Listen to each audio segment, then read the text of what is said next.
George Washington. I was born February 22nd, 1732, in Westmoreland County, Virginia. When I was 11, my dad died. Me and my dad and I went to Appleby School in England. I helped organize a federal government. I also helped the states come together. I helped the colonists win freedom from Great Britain. I was the first president. I served 2 terms. I ended up retiring on Mount Vernon, Wyoming. I died December 14th, 1799 because of a throat infection called epiglottitis. I lived to be 67. I am Paul Revere, and I was born on January 1st, 1735 in Boston, Massachusetts. You might know me from my famous midnight ride that I took to warn the colonists that the British were coming, but I did much more than that. My father, Paul S. Revere, came to America from France. At 12 years old, he taught me silversmithing. I also rung bells at the Old North Church in Boston for extra money. Sadly, at age 19, my father died. I also was a dentist, artist, soldier, and I ran the first pager intelligence network. At the age of 83, in May 1818, I died in my home in Boston of old age.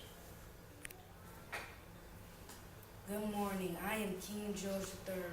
I was born June 4, 1738 in England. I was very shy and stubborn but well educated in science and arts. I didn't start learning until I was 11 because of a learning disability.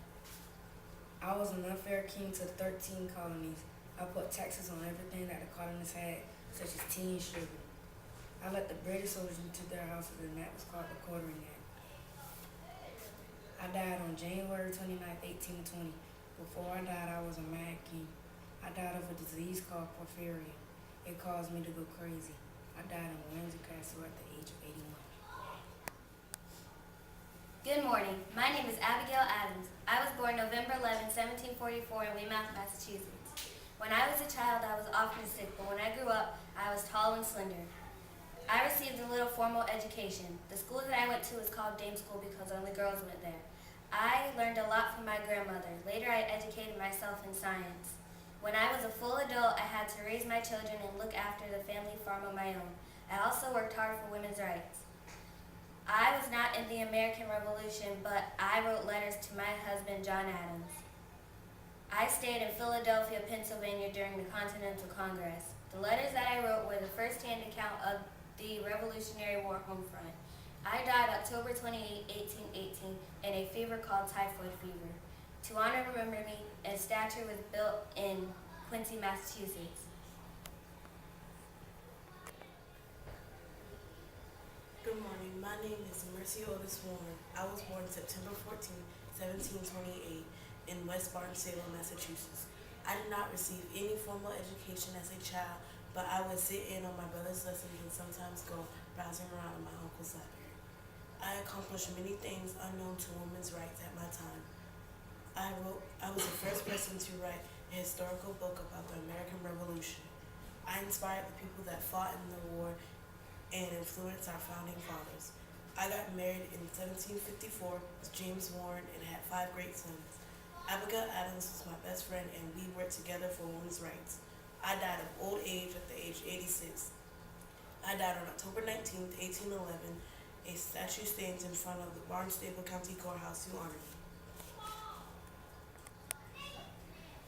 My name is Martha Washington, and I'm going to tell you about myself. I was born June 2nd, 1731 in New Kent Country, Virginia, at my home in Chestnut Grove.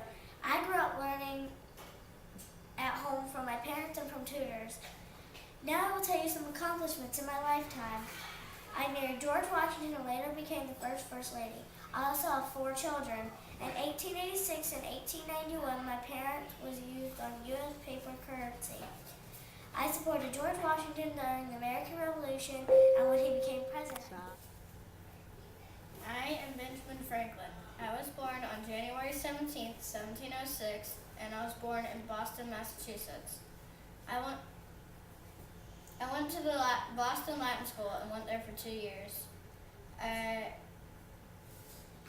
I was the first American colonist known by name to play chess, and I loved to read. I even taught myself to swim. I created the bifocals, which help people see close up or far away. I also invented the rocking chair. I helped write the Declaration of Independence and went to France to enlist that nation's help in the American Revolution. I was in the Second Continental Congress. I died on April 17, 1790, of a sickness named pleuritis. 20,000 people came to my funeral. I inspired many people. I was 84 when I died.